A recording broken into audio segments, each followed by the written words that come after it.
चलिए आज हम लोग एक मैथ यानी गणित का नया अध्याय शुरू करते हैं। तो वृत्त से शुरू करते हैं। सर्किल हम पढ़ेंगे। वृत्त में जीवा क्या होती है, त्रिज्या क्या होती है और परिधि क्या होती है, क्षेत्रफल क्या होता है। चलिए हम लोग शुरू करते हैं।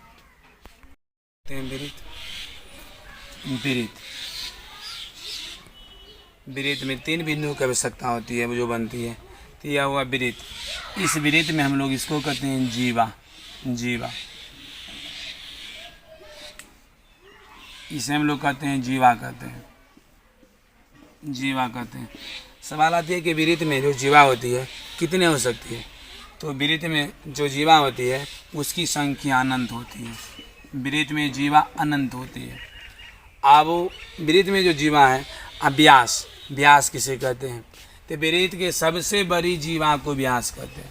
यानी अगर कोई पूछे कि वृत्त की सबसे बड़ी जीवा को व्यास कहते हैं।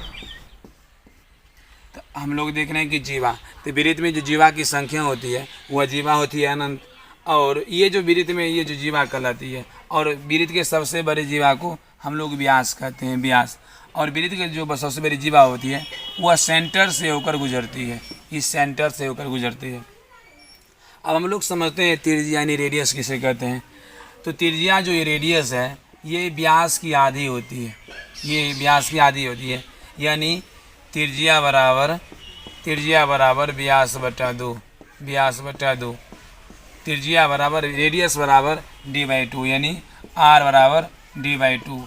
यहाँ से यह भी कह सकते हैं हम लोग कि व्यास बराबर क्या होता है। व्यास बराबर 2 गुना त्रिज्या होती है। व्यास बराबर 2 गुना त्रिज्या होती है, यानी d बराबर 2r होती है। तो हम लोग समझे कि वृत्त में जीवा क्या कहलाती है, व्यास क्या कहलाती। व्यास की मतलब किसे कहते हैं, त्रिज्या के दुगुनी को व्यास कहते हैं। अब सवाल आती है यहाँ पर कि वृत्त में भुजाएं की संख्या क्या होती है। तो वृत्त में जो ये भुजा होती है, भुजाएं भी अनंत होती है। वृत्त में भुजा भी क्या होती है, अनंत होती है, इन्फिनिटिव होती है वृत्त में भुजा भी। उसके बाद हम लोग समझते हैं कि वृत्त की त्रिज्याएं होती है। या जैसे कि यह वृत्त है, तो वृत्त में इस सेंटर से ये सभी त्रिज्याएं हुआ। तो वृत्त में जितना भी त्रिज्याएं होंगी एक वृत्त का, यानी एक वृत्त में जो है, एक वृत्त में जितना भी त्रिज्याएं खींचेंगे वह सभी आपस में बराबर होगी। यानी वृत्त में जितनी भी त्रिज्याएं होती है वह आपस में बराबर होती है। तो हम लोग समझे कि वृत्त में जीवा क्या होती है, व्यास क्या होती है, फिर त्रिज्या की होती है। चलिए आगे हम लोग इसका क्षेत्रफल, परिधि यह सब समझते हैं। सेकेंडरी वृत्त किसे कहते हैं। चलिए हम लोग समझते हैं वृत्त को इंग्लिश में कहते हैं सर्किल। या जो त्रिज्या इसकी इंग्लिश होती है रेडियस। तो हम लोग देखते हैं वृत्त का क्षेत्रफल। तो वृत्त का क्षेत्रफल होती है πr²। ये जो पाई होती है, पाई एक अपरिमेय संख्या, यानी जिसको हम p/q के रूप में नहीं लिख सकते हैं। पाई का 3 मान होते हैं 22/7, 3.14, उसके बाद 180 डिग्री। तो 180 डिग्री ज़्यादातर हम लोग त्रिकोणमिति में उपयोग करते हैं और ये दोनों क्षेत्रमिति में उपयोग करते हैं। तो वृत्त की क्षेत्रफल बराबर πr², वृत्त की परिधि बराबर 2πr। क्षेत्रफल स्क्वायर में होगी और परिधि जो होगी वह 2πr होगी।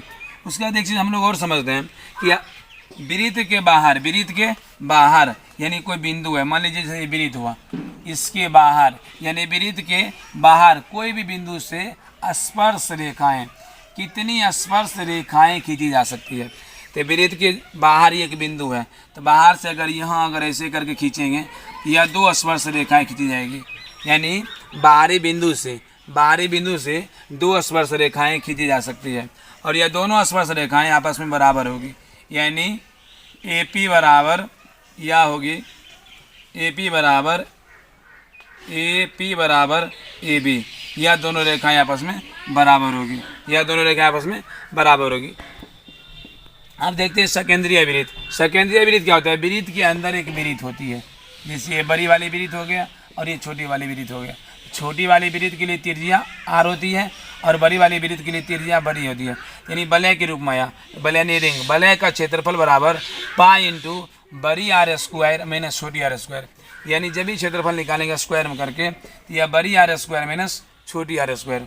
फिर आती है आगे अर्धवृत्त, अर्धवृत्त होती है तो यह अर्धवृत्त, अर्धवृत्त की क्षेत्रफल यानी वृत्त की क्षेत्रफल जो होती है वह पाई आर स्क्वायर, तो अर्धवृत्त को हम लोग आधा कर देंगे, यानी अर्धवृत्त का क्षेत्रफल बराबर पाई आर स्क्वायर। इसको ऐसे भी लिख सकते हैं पाई आर स्क्वायर बटा 2, पाई आर स्क्वायर बटा 2।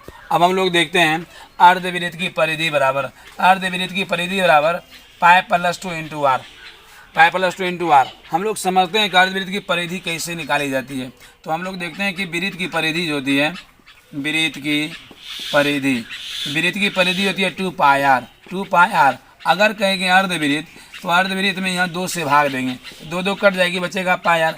लेकिन हम लोग यहाँ देख रहे हैं कि सिर्फ इतना का ही हम लोग परिमाप निकालें, ये दोनों को नहीं जोड़े हैं। तो परिमाप का मतलब होता है या परिधि का मतलब होता है टोटल, तो यहाँ टोटल करेंगे तो ये हुआ सेंटर, यहाँ से यहाँ एक आर होगी और यहाँ से यहाँ एक आर होगी, तो और आर यानी 2 आर। इसी को हम लोग लिखते हैं पाई आर प्लस 2 आर। तो आर इसमें कॉमन आता है, कॉमन इसलिए लिखते हैं पाई प्लस 2 इंटू आर।